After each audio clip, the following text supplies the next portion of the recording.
Hello guys, welcome to the Inspiration and Enlightenment Slow Talk. This is a part of a series in which I compare and synchronize enlightenment and psychology. This is a series about the ego, our temporary identification that we assume during incarnations.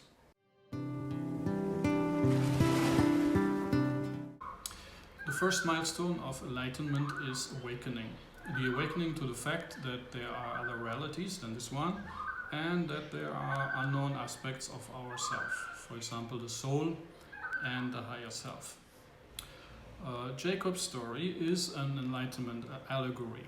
Jacob began as a cunning little ego who talked his elder brother Esau, who symbolizes the soul, into selling him the birthright of the firstborn. After wrestling with an angel, the higher self, he experienced awakening. At that time, he received a new name, Israel. Jacob turned into Israel, which means literally, he shall rule as the higher self rules. This is a renewal of the covenant. The higher self promised to take us, the soul, all the way to illumination and the power that comes with it.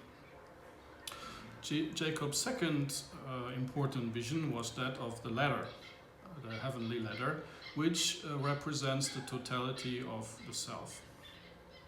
Sometime after, Jacob reunites with Esau, his soul. It was a very blissful moment in which Jacob compares Esau's face with God's countenance. Awakening upsets the ego tribe, and a split takes place.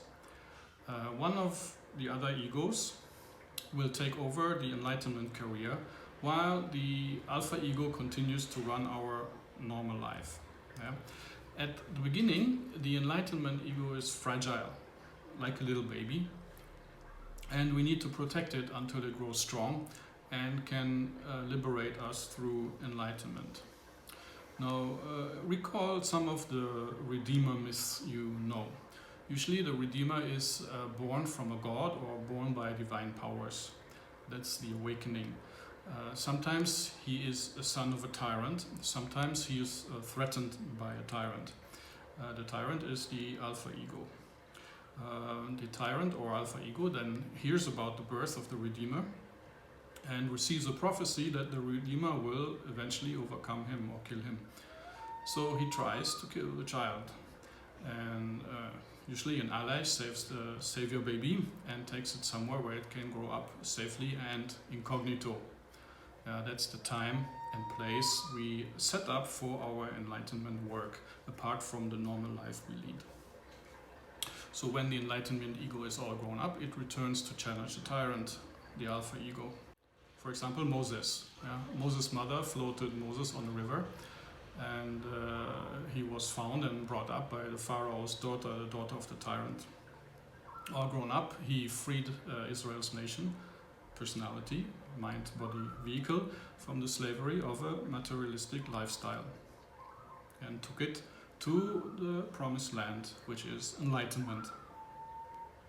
Jesus Christ had to escape Herod, the tyrant Herod, and the killing of the firstborn and hide in Egypt for a while. Krishna had to escape the wicked king Mathura. Perseus, the son of a mortal woman whom Zeus impregnated with a golden shower, was almost murdered by his grandfather Acrisius, who received the prophecy that he will be killed by his grandson Perseus.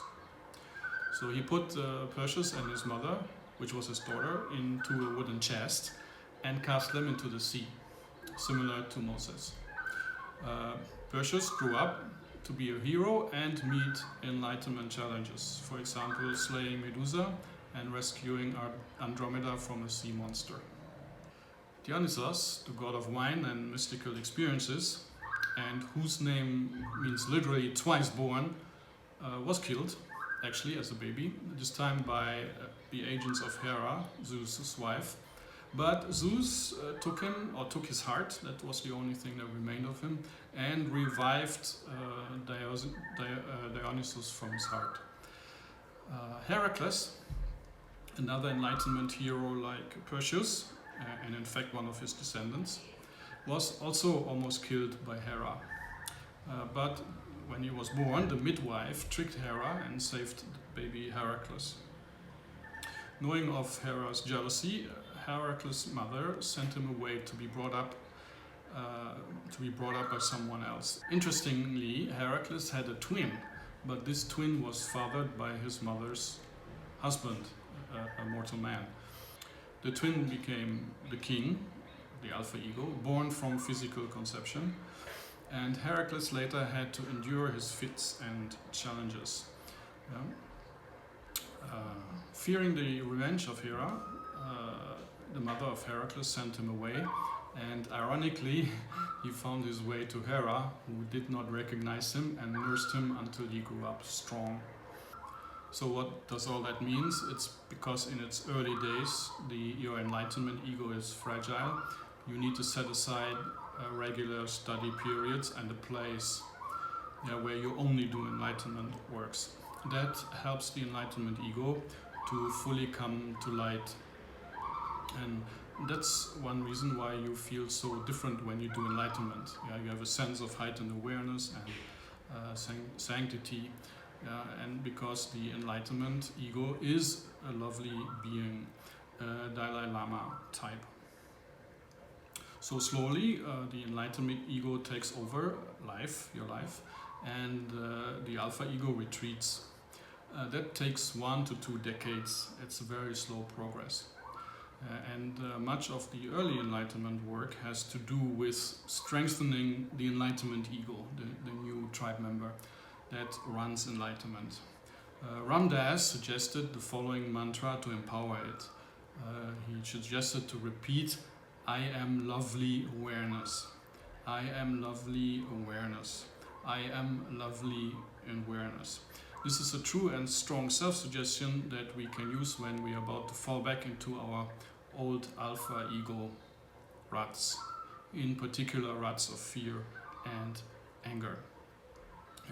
By the way, it helps giving your enlightenment ego a name, different than the name of your alpha ego, your birth name. Just remember, Jacob was renamed to Israel. Maybe you want to give your enlightenment ego a new name as well.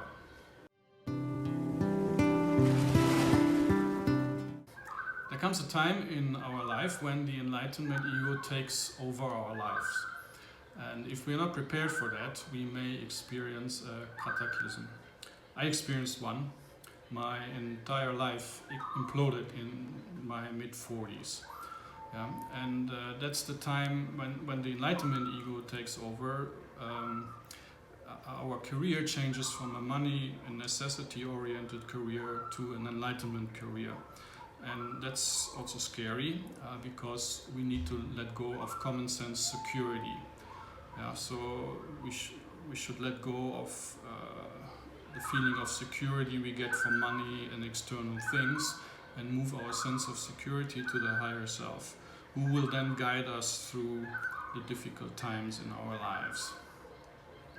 It's scary for another reason as well. And the scary thing is that when our enlightenment ego takes over, we lose our competitiveness. And we need to learn how to earn money with kindness instead, with creativity and kindness. And that's one reason why saints are losers.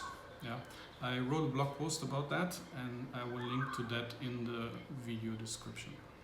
Mind that the enlightenment split, the split between the alpha ego and the enlightenment ego, naturally causes an identity crisis. It moves our self-identification from its accustomed ego, tribe member, to a new fragile one. And for that reason, it's very important to perform daily meditations in the early phases that summon the guidance of the higher self and the awareness of the soul. So we don't exclusively focus on the ego anymore, but we lift our awareness to get also to move the self-identification also a little bit up towards the soul and the higher self. Mind that the alpha ego is in your head, and the soul and the higher self are in your heart. So for that reason it's recommended to center our awareness and focus in the heart instead of the head.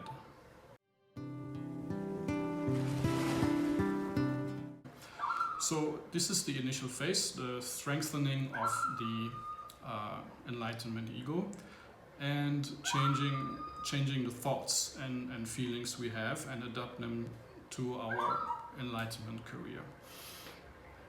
So after that comes a phase where we have to work with the ego tribe, and we have to train each tribe member and enlighten them. We have to remove their inflictions, balance them, and subscribe them for enlightenment work. So in the context of alchemy, enlightenment goes through 12 stages, and each stage is performed by one zodiac or tribe member who is specialized on that particular stage. Allow me to give you a very rough idea of how that looks like. So Aries rules vision and revelations. Aries governs the head.